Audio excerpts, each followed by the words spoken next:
ನಮಸ್ಕಾರ ಎಲ್ಲರಿಗೂ ಹೇಗಿದ್ದೀರಾ? ನಾನಿವತ್ತು ನಿಮಗೆ ಕಾರ್ನ್‌ಫ್ಲವರಿಂದ ಬೆಲ್ಲವನ್ನು ಹಾಕಿಬಿಟ್ಟು ಹೇಗೆ ರುಚಿಕಟ್ಟಾದ ಹಲ್ವಾನ ಮಾಡೋದು ಅಂತೇಳಿ ತೋರಿಸ್ಕೊಡ್ತೀನಿ. ಸಾಮಾನ್ಯ ಈ ಒಂದು ಹಲ್ವಾನ ಸಕ್ಕರೆ ಹಾಕಿಬಿಟ್ಟು ಮಾಡ್ತಾರೆ. ಆದರೆ ನಾನಿವತ್ತು ಇದನ್ನು ಬೆಲ್ಲ ಹಾಕಿಬಿಟ್ಟು ಸಕ್ಕರೆ ಹಾಕಿ ಮಾಡೋದಕ್ಕಿಂತ ಎರಡರಷ್ಟು ರುಚಿಯಾಗಿ ಹೇಗೆ ಮಾಡೋದು ಅಂತೇಳಿ ತೋರಿಸ್ಕೊಡ್ತೀನಿ. ತುಂಬ ಅಂದರೆ ತುಂಬ ಚೆನ್ನಾಗಿರುತ್ತೆ. ನೀವು ಒಂದ್ಸಲ ಇದನ್ನು ಮಾಡ್ಕೊಂಡು ತಿಂದರೆ ನೀವು ಮತ್ತೆ ಇದನ್ನ ಸಕ್ಕರೆ ಹಾಕಿ ಮಾಡಿರೋದನ್ನ ತಿನ್ನೋದೇ ಇಲ್ಲ. ಇದು ಅಷ್ಟು ಚೆನ್ನಾಗಿರುತ್ತೆ. ಅದಕ್ಕಿಂತ ಭಾಳ ಚೆನ್ನಾಗಿರುತ್ತೆ. ಇದನ್ನು ಸಣ್ಣ ಮಕ್ಕಳಿಗೆ ಏನಾದ್ರು ನೀವು ಮಾಡಿಕೊಟ್ರಿ ಅಂತಂದರೆ ಅವು ಅಷ್ಟೇ ಭಾಳ ಇಷ್ಟಪಟ್ಟು ತಿಂತವೆ. ದೊಡ್ಡವರು ಕೂಡ ತುಂಬ ಇಷ್ಟಪಟ್ಟು ತಿಂತಾರೆ. ತುಂಬ ಸರಳವಾದ ವಿಧಾನ, ತುಂಬ ರುಚಿಕಟ್ಟಾದ ವಿಧಾನ. ಇದನ್ನು ಮಾಡೋದಕ್ಕೆ ನಾನಿವತ್ತು ಸ್ವಲ್ಪ ಕಾರ್ನ್‌ಫ್ಲವರನ್ನು ಬಳಸಿದ್ದೀನಿ. ಸಣ್ಣ ಅಳತೆಯಲ್ಲಿ ತೋರಿಸ್ತೀನಿ. ನೀವು ಅಷ್ಟೇ ನಾನೇನೇನು ಹೇಳಿದ್ದೀನಿ ಅದನ್ನು ಚಾಚೂ ತಪ್ಪದಂಗೆ ಅಷ್ಟೇ ಅಳತೆ ತೊಗೊಂಡು ಮಾಡಿದ್ರಿ ಅಂತಂದರೆ ಯಾವುದೇ ಕಾರಣಕ್ಕೂ ಕೂಡ ಕೆಟ್ಟೋಗೋದಕ್ಕೆ ಸಾಧ್ಯನೇ ಇಲ್ಲ. ಗೊತ್ತಾಯ್ತಾ? ಹಾಗಾದರೆ ಇದನ್ನು ಹೇಗೆ ಮಾಡೋದು ಅಂತೇಳಿ ತೋರಿಸ್ಕೊಡ್ತೀನಿ. ಬನ್ನಿ ನಮ್ಮ ಅಡುಗೆ ಮನೆಗೆ ಹೋಗೋಣಂತೆ. ನಾನಿವತ್ತು ಈ ಒಂದು ಹಲ್ವಾನ ಮಾಡೋದಕ್ಕೆ ನೋಡಿ ಕಾರ್ನ್‌ಫ್ಲವರ್ ತೊಗೊಂಡಿದ್ದೀನಿ. ಈ ಥರ ಎಲ್ಲ ಅಂಗಡಿಗಳಲ್ಲೂ ಸಿಗುತ್ತೆ. ಆನ್ಲೈನಲ್ಲೂ ಕೂಡ ಸಿಗುತ್ತೆ. ನೀವು ಅಂಗಡಿಗಳಲ್ಲಾದ್ರೂ ತರ್ಬೋದು. ಇಲ್ಲ ಅಂತಂದರೆ ಆನ್ಲೈನಲ್ಲಾದರೂ ಕೂಡ ತರಿಸ್ಕೋಬೋದು. ಕಾರ್ನ್‌ಫ್ಲವರ್ ಅಂತ ಸಿಗುತ್ತೆ, ತರಿಸ್ಕೊಳ್ಳಿ. ಇದು 100 ಗ್ರಾಮ್ದು. ಇಷ್ಟನ್ನು ಬಳಸೋದಿಲ್ಲ. ಇದರಲ್ಲಿ ಸಣ್ಣ ಲೋಟದಲ್ಲಿ 1 ಲೋಟದಷ್ಟು ತೊಗೋತೀನಂತೆ.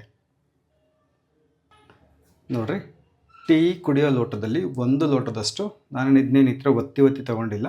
ಹಾಗೆ ಹಗುರಕ್ಕೆ ತುಂಬ್ಕೊಂಡ್ಬಿಟ್ಟು ಒಂದೆರಡು ಸಲ ಈ ಥರ ಕುಟ್ಟಿಬಿಟ್ಟು ತೊಗೊಂಡಿರೋದು. 1 ಲೋಟದಷ್ಟು ಕಾರ್ನ್‌ಫ್ಲವರ್ ತೊಗೊಂಡಿದ್ದೀನಿ. ಇದನ್ನು ಒಂದು ಗಿಳ್ಳಕ್ಕೆ ಹಾಕ್ಕೊಳ್ರಿ.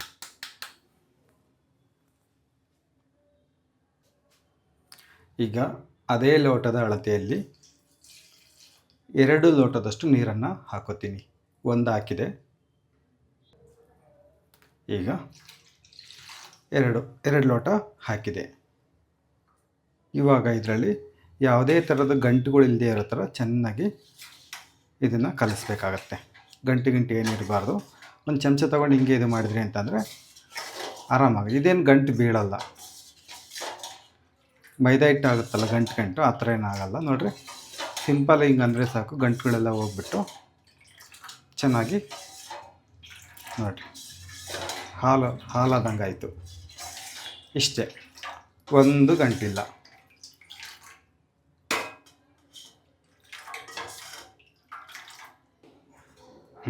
ನೋಡಿರಿ, ಈ ಥರ ನಾವು ನೀರು ಮತ್ತು ಕಾರ್ನ್‌ಫ್ಲವರ್ನ ಚೆನ್ನಾಗಿ ಈ ಥರ ಮಿಶ್ರಣ ಮಾಡಿದ ಮೇಲೆ ಇದನ್ನು ಆ ಕಡೆಗೆ ಇಡಬೇಕು ಒತ್ತಟ್ಟಿಗೆ. ಇವಾಗ ಒಲೆ ಮೇಲೆ ಒಂದು ದಪ್ಪ ತಳದ ಬಾಣಲಿಯನ್ನು ಇಟ್ಬಿಟ್ಟು ಅದೇ ಲೋಟದ ಅಳತೆ ನಾನು ತೊಗೊಂಡಿರೋದು ಬೆಲ್ಲದ ಪುಡಿಯನ್ನು ತೊಗೊಂಡಿದ್ದೀನಿ. ಅಚ್ಚಿ ಬೆಲ್ಲ ಅಥವಾ ಉಂಡೆ ಬೆಲ್ಲ ಇತ್ತು ಅಂತಂದರೆ ನೀವು ಅದನ್ನು ಕುಟ್ಟಿ ಪುಡಿ ಮಾಡಿ, ಇಲ್ಲ ಅಂತಂದರೆ ಒಂದು ಚಾಕು ತೊಗೊಂಡ್ಬಿಟ್ಟು ಎರೆದು ಬಿಟ್ಟಾದ್ರೂ ಈ ಥರ ಪುಡಿ ಮಾಡಿ ಅಳತೆ ತೊಗೋಬೇಕಾಗತ್ತೆ. ನಾನಿಲ್ಲಿ ಬೆಲ್ಲದ ಪುಡಿ ತೊಗೊಂಡಿದ್ದೀನಿ. ಬರ್ತಿ 1 ಲೋಟ ತೊಗೊಂಡಿದ್ದೀನಿ. ಶಿಸ್ತಾಗಿ 1 ಲೋಟ ಇದೆ. ಇದನ್ನು ಈ ಬಾಣಲಿಗೆ ಹಾಕ್ರಿ. ಇವಾಗ ಅದೇ ಲೋಟದಲ್ಲಿ 1 ಲೋಟ ನೀರು.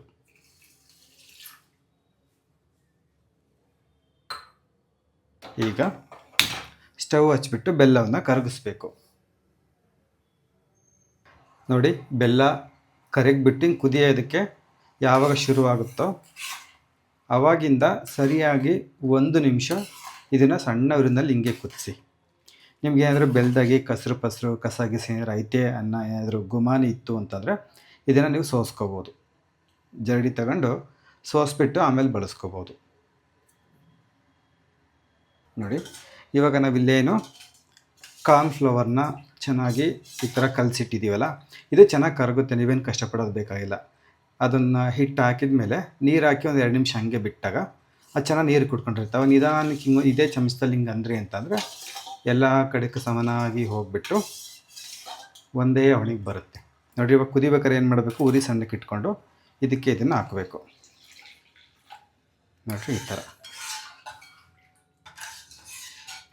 ಇದಕ್ಕೆ ಇದನ್ನ ಹಾಕಿದ ಮೇಲೆ ಹಿಂಗೆ ಗುರಾಡ್ತಾನೆ ಇರಬೇಕು. ನಾವು ಕೀಲ್ಸ ಹೆಂಗೆ ಮಾಡ್ತೀವಲ್ಲ, ಕೀಲ್ಸ ಮಾಡ್ದಂಗೆ ಇದನ್ನು ಅಷ್ಟೇ ಈ ಥರ ಹಿಂಗೆ ಚೆನ್ನಾಗಿ ಗುರಾಡ್ತಿರ್ಬೇಕು. ಉರಿನ ಸಣ್ಣ ಉರಿಗಿನ ಚೂರು ಜಾಸ್ತಿ ಉರಿ ಇಡ್ರಿ. ಇಟ್ಬಿಟ್ಟು ಹಿಂಗೆ ಗುರಾಡ್ತಾ ಇರಬೇಕು. ನೀವು ಹಿಂಗೆ ಗುರಾಡ್ತಾ ಏನಾಗುತ್ತಪ್ಪ ಅಂದರೆ ನೋಡಿರಿ, ಈ ಥರ ಗಂಟು ಅಂತ ಅನ್ನಿಸ್ತಾ ಇದೆ. ಆವಾಗ ನೀವು ಯಾವುದೇ ಕಾರಣಕ್ಕೂ ಹೆದರಿಕೊಂಡು ಹಬ್ಬಿಸ್ಕೊಂಡು ಎಲ್ಲೂ ಓಡೋಗೋದು ಬೇಡ, ಧೈರ್ಯವಾಗಿ ನಿಂತು ಹಿಂಗೆ ಗೂರಾಡ್ತಾ ಇರ್ರಿ. ಗೂರಾಡ್ತಾ ಏನಾಗುತ್ತಪ್ಪ ಅಂದರೆ ಅದೆಲ್ಲ ಗಂಟೆಲ್ಲ ಹೋಗಿ ಒಂದೇ ಸಮನಾಗಿ ಬರುತ್ತೆ. ನಾವು ಕೀಲ್ಸ ಹೆಂಗೆ ಮಾಡ್ತೀವಿ ಹಂಗೇ ಸ್ವಲ್ಪ ಹಿಂಗೆ ಆಗ್ತಿದ್ದಂಕಲ್ಲೇ ಉರಿ ಸಣ್ಣಕ್ಕೆ ಇಟ್ಕೊಂಬಿಡ್ರಿ. ಉರಿ ಸಣ್ಣಕ್ಕೆ ಇಟ್ಕೊಂಡು ಹಿಂಗೆ ಗೂರಾಡ್ತಾನೆ ಇರಬೇಕು, ನಿಲ್ಲಿಸಬಾರ್ದು ಈ ಥರ. ನೋಡಿರಿ, ನಾನು ಪೂರ್ತಿ ತೋರಿಸ್ತೀನಿ ನಿಮಗೆ. ಹಿಂಗೇ ಗುರಾಡ್ತಾ ಇರಬೇಕು, ಗಟ್ಟಿಗೆ ಇವಾಗ ಉರಿ ಸಣ್ಣಕ್ಕೆ ಇಟ್ಟಿದ್ದೀನಿ, ನಾನು ಪೂರ್ತಿ ಸಣ್ಣಕ್ಕೆ ಇಟ್ಟಿದ್ದೀನಿ. ಹಿಂಗೆ ಮಾಡ್ಕೋಬೇಕು ನೋಡಿರಿ, ಈ ಥರ. ಏನು ಗಂಟೆ ಏನೂ ಆಗಲ್ಲ, ನೀವೇನು ಹೆದರ್ಕೊಳ್ಳೋದೇನು ಬೇಕಾಗಿಲ್ಲ.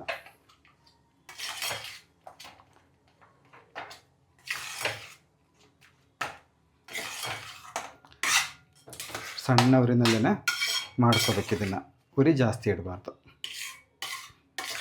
ಒಂದು 5 ಸೆಕೆಂಡ್ ಮಾತ್ರ ಒಂಚೂರು ಉರಿ ಜಾಸ್ತಿ ಇಟ್ಕೋಬೇಕು, ಯಾಕಂದರೆ ನಾವು ಕಡಿಮೆ ಮಾಡ್ತಿದ್ದೀವಲ್ಲ, ಹಂಗಾಗಿ ಒಂದು 5 ಸೆಕೆಂಡ್ ಉರಿ ಜಾಸ್ತಿ ಇಟ್ಟು ಆಮೇಲೆ ಸಣ್ಣಕ್ಕಿಟ್ಟು ಆ ಗಟ್ಟಿ ಆಗ್ತದಂಕಲ್ಲೇ ಹಿಂಗೆ ಚೆನ್ನಾಗಿ ಗುರಡ್ಕೊಂತ ಇದನ್ನು ತಳ ಬಿಡುತ್ತೆ ತನ್ನಿಚ್ಚಿಗೆ ತಾನೆ, ಅಲ್ಲಿವರೆಗೂ ಹಿಂಗೆ ಗುರಾಡೋಕ್ಕೆಬೇಕು.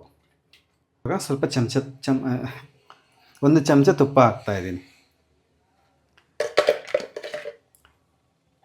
ಒಟ್ಟು 1-2 ಚಮಚ ತುಪ್ಪ ಬೇಕಾಗುತ್ತೆ ಇಂಥ ಚಮಚದಲ್ಲಿ, ನಾನು ತೋರಿಸಿರೋ ಅಳತೆಗೆ. ತುಪ್ಪ ಹಾಕಿದ್ಮೇಲೆ ಮತ್ತೆ ಇದನ್ನೆಲ್ಲ ಬಗೆ ಮಾಡ್ಕೊಂಡು ಚೆನ್ನಾಗಿ ಹಿಂಗೆ ಕಲಿಸ್ತಾ ಬರಬೇಕು.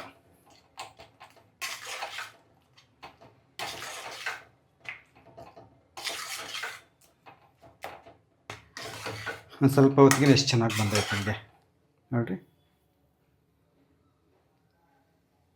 ಇಂಥದ್ದು ಯಾರೊಂದು ಮರದ್ದು ಸೌಟಿದ್ರೆ ತಗೊಳ್ರಿ, ಇದ್ರಾಗಾದರೆ ಚೆನ್ನಾಗಿ ಹಿಡ್ತಾ ಚೆನ್ನಾಗಿ ಸಿಗುತ್ತಾ, ಚೆನ್ನಾಗಿ ತಿರುಗ್ಬೋದು. ಅದು ಸ್ಟೀಲಿಂದು ಊರು ಕೇರಿಗೆ ಕೇಳ್ಸಂಗೆ ಕರ ಕರ ಕರ ಅನ್ನುತ್ತೆ.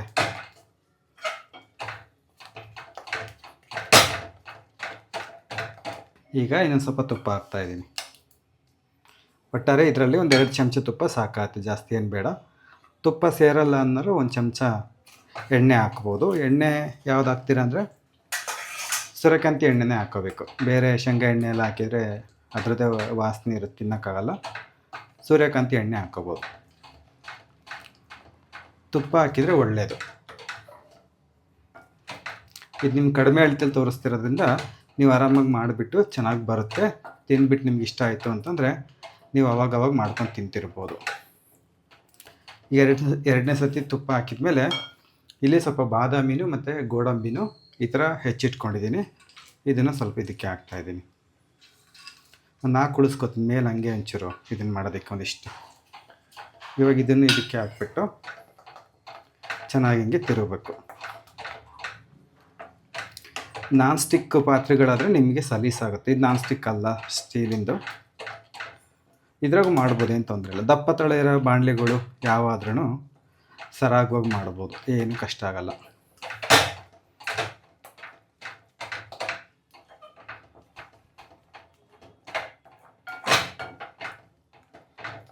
ಹಾಗೆ ಕೊನೆಗೊಂಚೂರು ಏಲಕ್ಕಿ ಪುಡಿ ಹಾಗೆ ದೊರಗೊಬ್ಬರಿಗೆ ಕೊಟ್ಟಿದ್ದೀನಿ.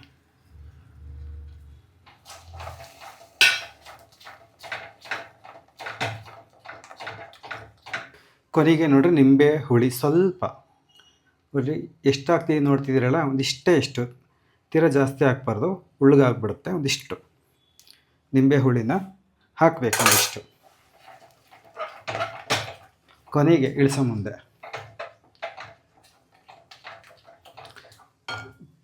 ನಿಂಬೆ ಹುಳಿ ಹಾಕೋದ್ರಿಂದ ಚೆನ್ನಾಗಿ ಇರುತ್ತೆ. ತೀರಾ ಗಟ್ಟಿ ಆಗಲ್ಲ, ತೀರಾ ಚಪ್ಪಡಿ ಕಲ್ಲಾದಂಗೆ ಆಗಲ್ಲ ಅಂತ ಒಂಚೂರು ನಿಂಬೆ ಹುಳಿ ಹಾಕ್ಬೇಕು.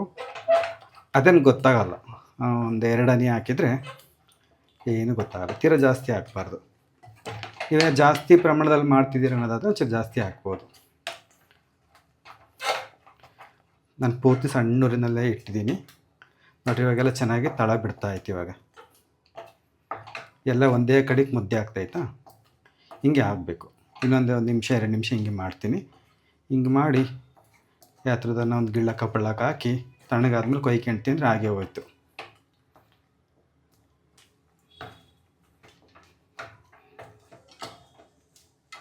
ಈ ಥರದ್ದು ಹಲ್ವಾ ಮಾಡೋದಕ್ಕೆ ಯಾವುದೇ ಕಾರಣಕ್ಕೂ ತೆಳ್ಳಗಿರೋವು ಸ್ಟೀಲ್ನ ಬಾಣಲಿಗಳೇ ಆಗಲಿ ಪಾತ್ರೆಗಳೇ ಆಗಲಿ ತಗೊಳಕ್ಕೆ ಹೋಗ್ಬೇಡ್ರಿ. ಅವೇನಿಲ್ಲ, ಅವು ಅವ್ನು ತಗೊಂಬಿಟ್ರಿ ಅಂತಂದರೆ ಅವು ಸೀಸೋದ್ರಾಗೆ ನಿಮ್ಮನ್ನು PhD ಮಾಡಿಸ್ಬಿಡ್ತವೆ. ನೋಡಿರಿ, ಇಷ್ಟೊತ್ತಾದರೂ ಇಲ್ಲಿರೋದು ಒಂಚೂರು ಸೀದಿಲ್ಲ. ಅವೇನಾರು ತೆಳ್ಳನವಾಗಿದ್ದರೆ ಸೀದ್ ಬಗ್ಗಾಗಿರೋವು ಇಷ್ಟೊತ್ತಿಗೆ. ನೋಡಿರಿ, ಹಿಂಗೆ ತಳ ಬಿಡ್ತಾ ಬರಬೇಕು. ಹಿಂಗಂದರೆ ಒಂದೇ ತಕ್ಕೆ ಅದು ಇದಾಗಬೇಕು. ಅದು ಸ್ವಲ್ಪ ತೊಗೊಂಡು ಬಿಟ್ಟಿವಿ ಅಂತಂದರೆ ನಿಧಾನಕ್ಕೆ ಬೀಳಬೇಕು. ಇಲ್ಲ ನೋಡಿರಿ ಎಷ್ಟು ನಿಧಾನಕ್ಕೆ ಬೀಳ್ತೈತಿ ಇವಾಗ. ಹಿಂಗೆ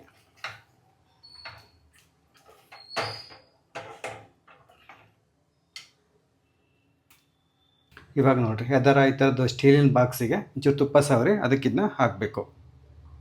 ಇವಾಗ ನಾನು ಸ್ಟವ್ ಆಫ್ ಮಾಡ್ತಾಯಿದ್ದೀನಿ. ನೋಡಿ, ಇದಕ್ಕೊಂಚೂರು ತುಪ್ಪ ಸವರಿದೆ ಹಂಗೆ. ಈ ಡಬ್ಬಿಗೆ, ಸ್ಟೀಲಿನ ಡಬ್ಬಿಗಳು ಇರ್ತಾವಲ್ಲ, ಹುಟ್ಟು ಡಬ್ಬಿ ಅವು ಇವು, ಅಂಥದ್ಕೊಂಚೂರು ಹಿಂಗೆ ತುಪ್ಪ ಸವರಿ. ಇವಾಗ ಇದನ್ನು ಇದಕ್ಕೆ ಹಾಕಬೇಕು. ಇನ್ನು ಕಾಣಿಸಲ್ಲೇನೆ ಈ ಕಡೆಯಿಂದ. ಈ ಥರ ಇದಕ್ಕೆ ಹಾಕ್ರಿ. ಇದು ಪೂರ್ತಿ ತಣ್ಣಗಾಗಬೇಕು.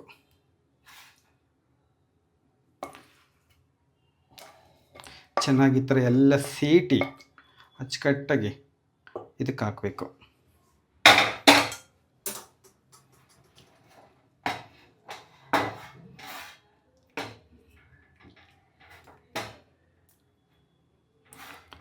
ಸ್ವಲ್ಪ ಅಂಟಿಸುತ್ತೆ, ಹಂಗೆ ಅನಿಸುತ್ತೆ. ಸ್ವಲ್ಪ ಬಿಸಿ ಇರುತ್ತಲ್ಲ, ಅದಕ್ಕೆ ತಣ್ಣಗಾದಂಗೆ ಇದಾಗುತ್ತೆ. ತುಪ್ಪದ್ದು ಚಮಚ ಇರುತ್ತಲ್ಲ, ಅದನ್ನೊಂಚೂರು ಈ ಥರ ತುಪ್ಪ ಅದಕ್ಕೊಂಚೂರು ತುಪ್ಪ ಸವರಿ ಹಿಂಗೆ ಎಲ್ಲ ಮೇಲೆಲ್ಲ ಒತ್ಕೊಬಂದ್ರಿ ಅಂತಂದರೆ ಸಮ ಆಗುತ್ತೆ. ಅಂಟಿಸಲ್ಲ. ಚಮಚಕ್ಕೆ ಅಂಟುತ್ತಲ್ಲ, ಆ ಥರ ಅಂಟೋದಿಲ್ಲ. ಅದು ಸುಡುತ್ತಿರುತ್ತೆ. ಒಂಚೂರು ನೋಡಿ ಹುಷಾರಾಗಿ ಹಿಂಗೆ ಇದು ಮಾಡ್ತಾ ಬರ್ರಿ. ಪೂರ್ತಿ ತಣ್ಣಗಾದ್ಮೇಲೆ ಗಟ್ಟಿಗಾಗುತ್ತೆ ಇದು.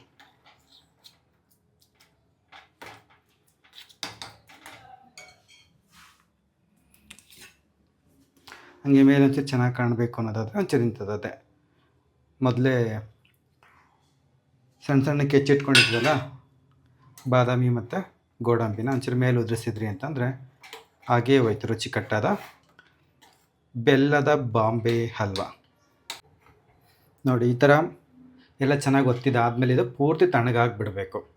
ಪೂರ್ತಿ ತಣ್ಣಗಾಕೆ ಬಿಟ್ವಿ ಅಂತಂದರೆ ಗಟ್ಟಿಗಾಗುತ್ತೆ. ಒಂದು ಫ್ಯಾನಿಗೆ ಕೆಳಗೋ ಇಲ್ಲ ಅದ್ರ ಪಡೆಗೆ ಅದು ಬಿಡ್ರಿ, ತಣ್ಣಗಾಗುತ್ತಂತೆ. ತಣ್ಣಗಾದ್ಮೇಲೆ ನೋಡೋಣ ಹೆಂಗಾಗಿರುತ್ತೆ ಅಂತೇಳಿ.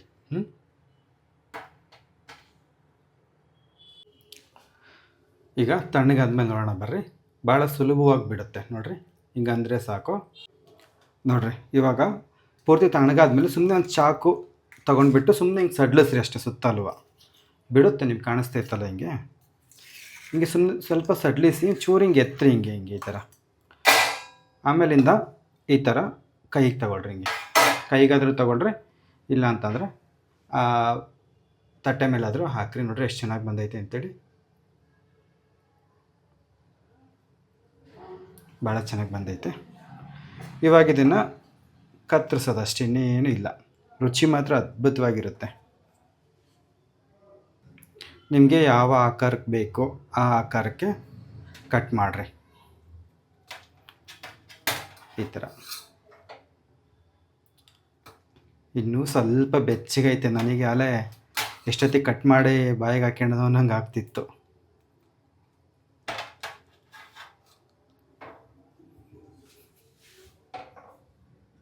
ಹಿಂಗೆ ಕಟ್ ಮಾಡಿರಿ.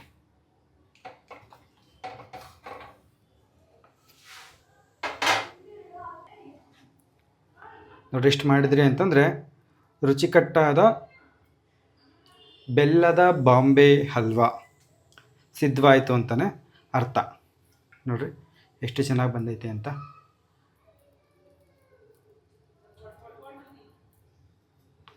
ಸರಿ, ನಿಮಗೇನಾದರೂ ಈ ಒಂದು ಪಾಕ ವಿಧಾನ ಇಷ್ಟ ಆಗಿತ್ತು ಅಂತಂದರೆ ಇದನ್ನು ಮಾಡಿಬಿಟ್ಟು ಹೇಗೆ ಬಂತು ಅಂತ ನನಗೆ ತಿಳಿಸಿ. ನಾನು ಮತ್ತೆ ನಿಮ್ಮನ್ನು ಮುಂದಿನ ವಿಡಿಯೋದಲ್ಲಿ ಭೇಟಿ ಮಾಡ್ತೀನಂತೆ. ವಿಡಿಯೋ ನೋಡಿದ್ದಕ್ಕಾಗಿ ಎಲ್ಲರಿಗೂ ಕೂಡ ತುಂಬ ಧನ್ಯವಾದಗಳು.